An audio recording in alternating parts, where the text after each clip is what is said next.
Vous saviez que Power Rangers est interdit dans 4 pays différents? C'est vrai que c'est curieux, qui voudrait bannir Power Rangers? C'est super étrange. En 95, la Malaisie a banni Power Rangers. La raison, c'est que le nom de la première saison, Mighty Morphin Power Rangers, leur posait problème. Et vous allez voir, c'est complètement con. Ils avaient en fait un problème avec le mot morphine. Évidemment, le titre fait référence au morphing, donc à la transformation, et pas à la morphine, la drogue, mais les autorités malaisiennes n'ont pas vu la différence, elles ont eu peur que les gamins confondent le nom de la série avec la morphine. Et du coup, elles ont tout simplement interdit Power Rangers en Malaisie. Surtout qu'ils auraient pu juste faire changer de nom si ça leur posait tant de problèmes que ça.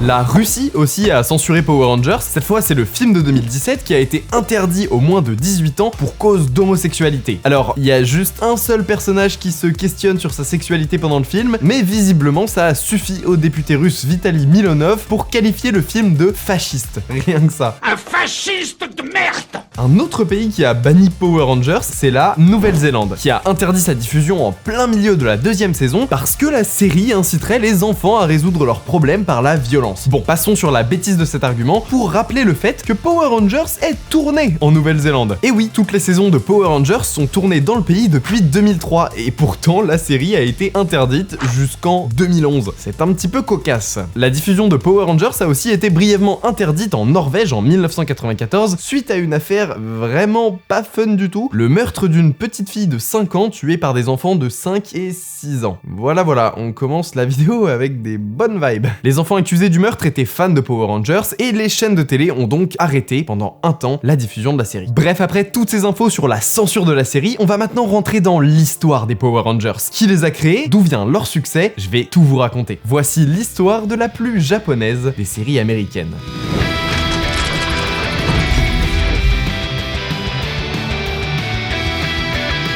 Petite interruption très rapide pour vous parler de la plus grosse promo que Displate n'ait jamais fait. Displate, c'est une marque que j'aime beaucoup. J'adore la qualité de leurs posters métalliques et les milliers de designs extrêmement stylés qu'ils proposent sur leur site internet. Mais là, il faut que je vous dise que si vous avez déjà pensé à acheter un Displate, c'est clairement le moment pour en prendre un. Il y a déjà une belle promotion pour le Black Friday sur leur site, mais si vous passez par mon lien en description, vous aurez une encore plus grosse réduction de moins 35% sur un ou deux Displates achetés, moins 39% si vous en achetez 3 ou 4 et moins 44% si vous en achetez plus de 5. Je vous ai dit, les promos sont clairement hallucinantes en ce moment. Et là, très récemment, ils viennent d'ajouter de nouvelles collections avec de très grosses licences. Je suis sûr que vous allez surkiffer. Game of Thrones, Rick et Morty, Harry Potter, Le Seigneur des Anneaux et Halo. Ah, je vous ai dit que ça allait vous plaire. Non mais juste regardez-moi ça. C'est pas le truc parfait pour décorer votre chambre ou votre appartement? Et évidemment, ils ont une collection Power Rangers en lien avec cette vidéo et je trouve ce design là particulièrement stylé par exemple. Au-delà de tout ça, je vous rappelle aussi que à chaque fois que vous achetez un Displate, vous plantez un arbre, que les Displates s'accrochent par un système d'aimant hyper simple qui n'abîme pas les murs, ce qui permet aussi de changer de design à votre guise, et que vous pouvez toujours retrouver leur collection Marvel, Star Wars, Peaky Blinders, Retour vers le futur, Call of Duty, The Witcher ou encore Stranger Things, qui contiennent chacune des centaines de designs différents. Je vous laisse aller parcourir leur site pour trouver le ou les designs qui vous correspondent. Je vous mets au défi de pas trouver votre bonheur sur leur site, et comme je vous l'ai dit, en cliquant sur le lien, vous bénéficierez automatiquement de la promo qui va jusqu'à moins 44% et qui est clairement une occasion en or qui se représentera pas de sitôt. N'hésitez pas à me dire les Displates que vous préférez et on essaiera de les ajouter dans le décor. Et maintenant, retour à nos Power Rangers. L'histoire des Power Rangers, elle débute au Japon, comme vous le savez sûrement. Dans les années 70, il y a un type de show hyper populaire auprès des enfants au Japon qui s'appelle les Super Sentai ou Sentai tout simplement. C'est un type de série où un groupe de super-héros en tenue moulante sauve la planète en affrontant des gros monstres ou des robots dans des costumes à faire pâlir n'importe quelle production Roger Corman. Mais c'est un phénomène qui reste au Japon et qui a franchement peu de chances de s'exporter en Occident. Mais en 1978, un pont va se créer entre les Super Sentai et les États-Unis puisque Toei, la société de production qui produit les Sentai, va commencer à collaborer avec Marvel. Le deal est simple. Marvel peut adapter tous les super-héros de Toei et Toei peut utiliser tous les super-héros de Marvel. Et c'est donc comme ça que Toei va adapter l'un des super-héros les plus célèbres du catalogue Marvel.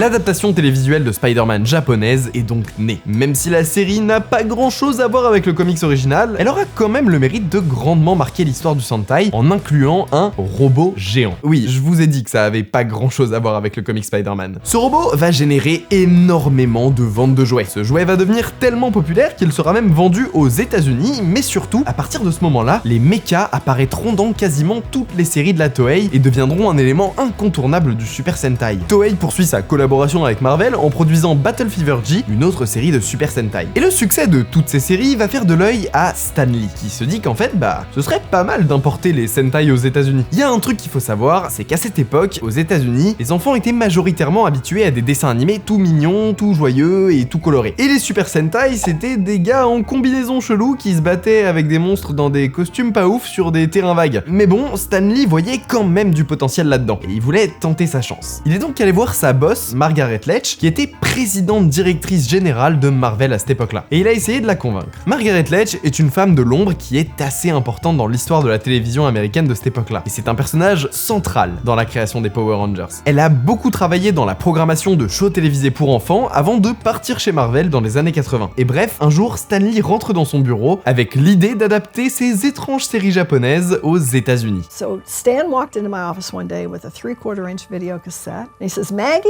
I think I've found a hit for us." I said, "Okay." He says, "Take a look." And he just put it on my desk. And it sat there a couple days, and finally I looked at it.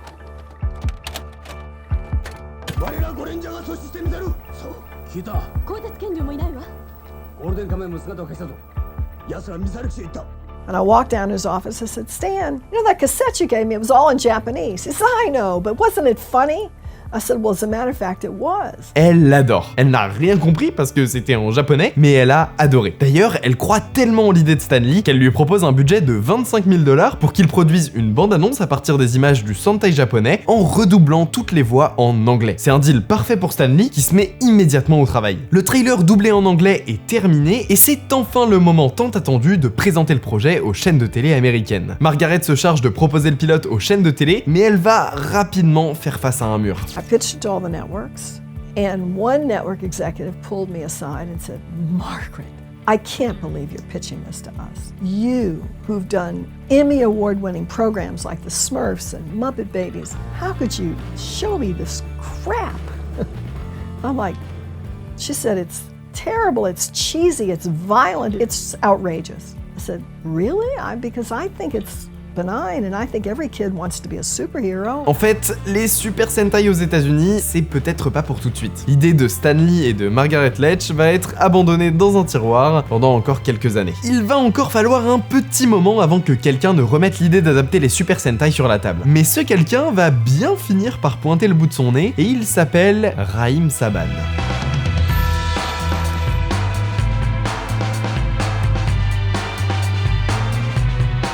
Raïm Saban n'était pas du tout prédestiné à créer l'une des plus grosses licences de l'histoire de la télévision américaine. Après avoir entamé une carrière dans la musique en tant qu'organisateur de concerts en Israël, Raïm Saban part s'installer à Paris et monte un petit label, Saban Records. Quand Raïm Saban arrive à Paris, il repère un petit garçon de 9 ans, Noam, qui chantait à un mariage. Raïm va lui faire enregistrer son premier morceau qui va cartonner. Mais finalement, la carrière de Noam ne va pas aller plus loin que ça, et celle de Raïm non plus en fait. Le business est plutôt calme à ce moment-là, quand un jour, Saban Records va recevoir un coup de fil de Patrick Villaret, éditeur de Michel Berger. Il cherche un jeune garçon pour chanter le générique d'un dessin animé japonais qui s'apprête à être diffusé sur la chaîne Antenne 2. Raïm va donc faire enregistrer ce générique par son jeune chanteur Noam, et ça a donné ça. Il traverse tout l'univers, aussi vite que la lumière. Qui est-il? D'où vient-il? Formidable robot des temps nouveaux. Oh là là, je dis c'est pas possible, cette musique elle vendra jamais. Jacqueline Torchman, la collaboratrice de Raïm Saban, tente donc de trouver une maison de disques pour sortir le single. Sauf que personne ne veut sortir ça. Mais après plusieurs tentatives auprès de différentes maisons de disques, elle finit quand même par trouver une boîte qui accepte de presser le disque. Et c'est là où l'affaire est formidable, c'est qu'ils me disent « Ok, je veux bien le sortir, mettre 500 disques en place, c'est-à-dire rien, mais le sortir en contrat de distribution. » C'est-à-dire que c'est moi qui ai pris tous les risques de stock. Naturellement, j'ai eu une chance inouïe parce qu'on a vendu 3,5 millions d'exemplaires et qu'il nous restait, vous êtes assis là, 4 francs par disque. Au lieu d'avoir 40 centimes par disque dans un accord de licence, il nous restait 4 francs par disque. Alors vous faites une petite multiplication. Vous en avez vendu combien? 3,5 millions. Et on a dit, oh là là, la vie est belle. Et je me suis acheté ma première Rolex. Après le succès du générique de Goldorak, les musiques de dessins animés vont devenir la spécialité de Saban. Il va signer les bandes originales de tous les plus gros cartoons de l'époque. Genre ce truc-là. Et là qui va là. Et là ça va pas. Ou encore ça. Enfant du soleil, tu parcours la terre et le ciel. Ouais, vous avez sûrement déjà entendu ça quelque part. Quand Saban se rend compte que les affaires fonctionnent bien, voire très bien même, il va créer sa société de production, Saban Entertainment. Sauf que Saban voit les choses en grand. Il ne veut surtout pas s'arrêter là, et grâce à son heureuse expérience sur Goldorak et sur tous les autres dessins animés sur lesquels il a bossé, il voit maintenant un grand avenir dans le doublage et l'adaptation de séries japonaises. Et pour développer ses idées, il ne veut pas rester en France. Il part pour les États-Unis, à Los Angeles, où son nouvel objectif est maintenant de conquérir le marché de la télévision américaine. Hop, non, on n'y est pas encore. Croyez-moi, il y a encore beaucoup de chemin à faire avant d'arriver aux Power Rangers tels qu'on les connaît aujourd'hui. Après avoir produit plusieurs dessins animés aux États-Unis, Raim Saban se retrouve un jour en voyage au Japon. Well, I was sitting on my bed in Japan and I was looking and watching TV, and then I see these 5 kids in spandex kicking rubber monsters. And I thought to myself, gee, I love that. Raim Saban, tout comme Stan Lee et Margaret Letch avant lui, a un coup de foudre pour les Super Sentai. Une idée germe alors dans sa tête. Ces séries-là, les Super Sentai, on peut les redoubler en anglais. Et puis, on va tourner quelques visages américains qu'on va monter avec ces séquences, et on a une série à un coût dérisoire. Exactement comme ce qu'avaient fait Stan Lee et Margaret Letch quelques années auparavant, il va monter un pilote pour essayer de convaincre les chaînes télé. Et tout comme ses prédécesseurs, il va se manger un bon gros mur. Personne ne prend son idée au sérieux. Qu'est-ce qu'il vous disait quand il voyait ça? Que c'est ridicule, que je suis fou, que pourquoi est-ce que je me mets dans ce genre de business? Je suis dans la musique, c'est pas mon métier, la télévision. Rentre chez toi, fais tes petites musiques pour cartoon. Essaye de refaire Goldorak. Allez, dégage. 8 ans de rejet, où il entend les mêmes critiques que Stan Lee et Margaret Letch se sont mangés quelques années plus tôt. Trop cheap, trop bizarre, trop théâtral. Bon, à ce moment-là, tout le monde pense que le projet est mort. 8 ans, c'est hyper long. Et donc, le projet n'était clairement plus sur la table. Mais Raim ne lâche pas et il va continuer ponctuellement à proposer son idée à différentes chaînes télé. Et là, réentre en scène Margaret Letch. À ce moment-là, elle est devenue présidente de Fox Kids et elle cherche un programme pour le créneau de 7h30 du matin. L'objectif, c'est de trouver un show pour enfants qui va concurrencer les dessins animés des autres chaînes de télé sur ce créneau. Elle rend donc visite à Raim Saban pour lui demander s'il peut lui proposer quelque chose d'intéressant. Raim lui propose alors plusieurs séries d'animation, mais Margaret Letch cherche quelque chose d'un peu différent. This isn't what I need. He says, well, what do you need? And I said, well, I need something that's funny, but with action. I will only succeed if I have something really different. He says, one moment, please, darling. And he raced out and he came running back with a video cassette. He says, don't get mad at me, but take a look. You might like this. It might be what you're looking for. And I put that cassette on and it was the exact same footage that Stan had shown me. Les grands esprits se rencontrent. Margaret Letch se dit alors que c'est enfin le moment de faire découvrir les Sentai au public américain. Et pour concrétiser le projet, Margaret va immédiatement voir Jamie Kellner, le président de Fox Network, pour lui demander de valider la série. Évidemment, elle se mange encore un gros refus. Jamie Kellner ne croit pas du tout en leur idée. Ouais, même si les années ont passé, y a toujours que 3 personnes qui croient vraiment en ce projet. Stan Lee, Margaret Letch et Raim Saban. Mais ce qui va changer cette fois, c'est que Kellner va laisser sa chance à Raim et Margaret. Il leur propose donc $100 000 pour produire un épisode pilote et le tester directement devant des enfants. Margaret et Raim acceptent le challenge, même s'ils ont seulement assez d'argent pour produire un très court épisode de 17 minutes. En tout cas, ce pilote va exister. Ils vont donc reprendre les images d'un Sentai japonais, ils vont remplacer toutes les scènes avec des comédiens japonais par de nouvelles scènes jouées par des comédiens américains, ils vont modifier un peu l'histoire à leur sauce et ils vont garder les scènes de combat en redoublant seulement les voix en anglais. Le moment fatidique arrive enfin. Il faut montrer ce pilote à des enfants et voir leur réaction. I watched the kids behind the glass at the testing, and of course the little boys went crazy, but that's not when I knew it would be a hit. I knew it would be a hit when there were 2 little girls in the room with them. There were girls in the room, and a couple little girls were talking, and one little girl said, I love the Pink Ranger. And the other little girl said, well, I like the Yellow Ranger. And then the first little girl said, well, I like both of them because they kick butt. This is what the little kids were saying. And I said, it's a hit. Done. À ce moment-là, Margaret en est convaincue. Cette série va faire un carton.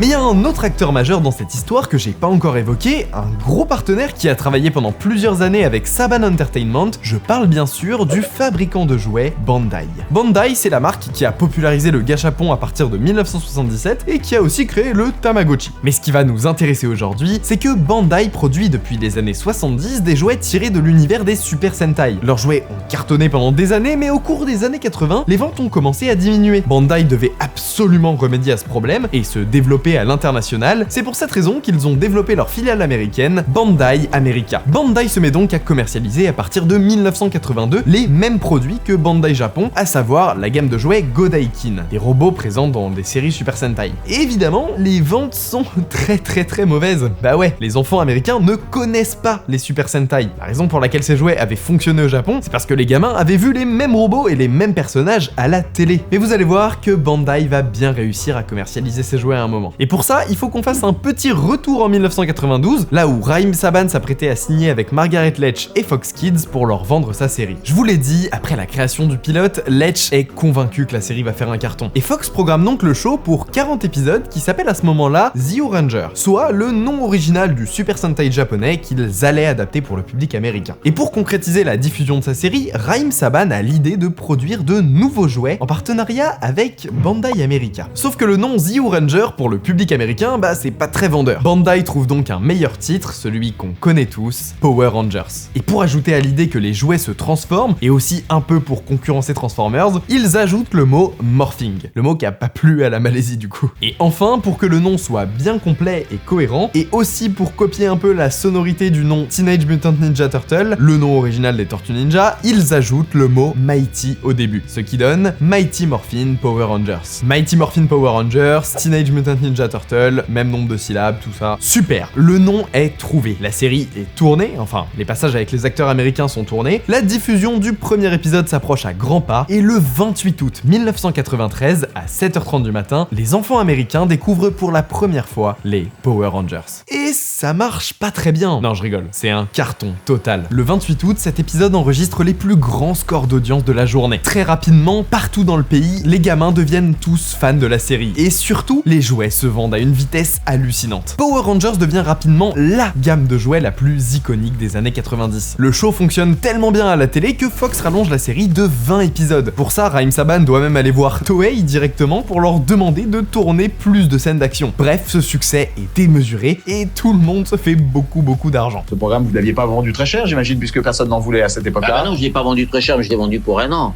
Ils ont demandé des options, j'ai dit non, puisque vous le prenez pour un prix tellement dérisoire, vous n'y croyez pas tellement, prenez-le pour un an. Alors vous allez me poser la question, l'année suivante, maman, ça a fait mal. Ça a fait très mal. Ça a fait très mal. Fox rempile évidemment pour une saison 2. La méthode Raïm Saban va perdurer et chaque saison de Power Rangers sera donc une adaptation d'un Sentai produit par Toei, adapté avec quelques années d'écart. Shuriki Sentai Oranger deviendra alors Power Rangers Zio, Gekisu Sentai K-Ranger Power Rangers Turbo, Denji Sentai Mega Rangers Power Rangers in Space, etc. Ce système de production va perdurer pendant 8 ans, de 1993 à 2001. Il y a aussi 2 longs métrages complètement originaux, donc tournés entièrement par une équipe américaine qui verront le jour en 1995 et en 1997. Bref, Power Rangers est une série qui semble être là pour rester et dont le succès ne faiblit pas. Enfin, vous allez voir que les choses vont quand même se compliquer par la suite.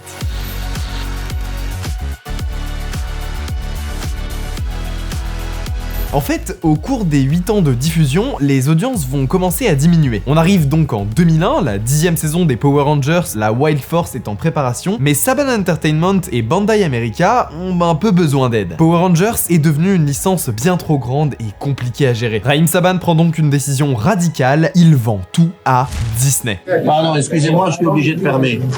Il vend donc sa société de production Saban Entertainment et la licence Power Rangers à la firme aux grandes oreilles pour la modique somme de 5,3 milliards de dollars. Ça va, hein, c'est bon, c'est Disney, ils ont les moyens. Disney reprend donc l'affaire et se débrouille pas trop mal, du moins au début. Tout le système de production change du jour au lendemain. Les tournages qui étaient effectués aux États-Unis sont maintenant délocalisés en Nouvelle-Zélande et la production des jouets a complètement changé. À cause d'une cadence de production trop élevée, Bandai America a dû baisser ses coûts de production et donc, inévitablement, la qualité des jouets a suivi. Au bout de quelques années, Disney est un peu encombré par la licence Power Rangers et ne sait plus trop comment la gérer. Il décide alors de la revendre. Et qui a bien pu racheter la licence à votre avis ? En 2010, Raïm Saban va effectivement mettre la main au porte-monnaie pour racheter sa propre licence pour seulement 43 millions de dollars. La série reprend donc sa diffusion, cette fois sur Nickelodeon pour sa 18e saison. Et les affaires reprennent. Les saisons s'enchaînent, toujours avec le même procédé, hein, on adapte les Sentai japonais sortis quelques années plus tôt avec de nouveaux acteurs et de nouvelles histoires en gardant les cascades et les scènes à effets spéciaux. Bandai continue de vendre ses jouets, il y a même un nouveau film qui sort en 2017, une relecture mature et plus sombre de la première saison de Mighty Morphin avec des effets spéciaux et pourrissant, c'est de la merde, vraiment. Ce film est éclaté au sol. Le dernier gros changement dans l'histoire des Power Rangers, c'est qu'en 2018, Hasbro a racheté pas seulement le droit de produire des jouets Power Rangers, mais bien toute la franchise. Exit Bandai et exit Raïm Saban, donc, c'est maintenant Hasbro qui est aux commandes. La franchise Power Rangers perdure depuis quasiment 30 ans, et je pense qu'elle n'est pas prête de s'arrêter. Bah oui, il y a énormément de monde qui dépendent de cette franchise. Toei est dépendante de Hasbro pour racheter les droits de leur série Super Sentai. Hasbro, quant à elle, est dépendante de Toei pour produire ses séries. Hasbro a besoin que la série soit diffusée pour pouvoir vendre ses jouets, et la diffusion des séries permet à Hasbro de commercialiser toujours de nouveaux jouets avec de nouveaux designs. Bref, c'est un cercle vertueux qui a l'air très lucratif et qui devrait encore rester dans le paysage télévisuel pendant quelques années. Votre enfance a peut-être été marquée par les Power Rangers, et peut-être qu'elle a été aussi marquée par Disney. Et ça tombe bien parce que dans cette vidéo, j'ai fait une enquête pour essayer de percer le plus gros mystère du Roi Lion, un détail que vous n'aviez sûrement jamais remarqué. Bref, je vous conseille d'aller voir ça. Je vous encourage aussi à aller faire un tour sur le site de Display pour profiter de leur promotion spéciale pour le Black Friday. Le lien est en description. Merci à Nina qui a écrit cette vidéo. Dites-moi en commentaire si vous aviez déjà entendu parler de l'histoire des Power Rangers. On se retrouve très vite. Ciao.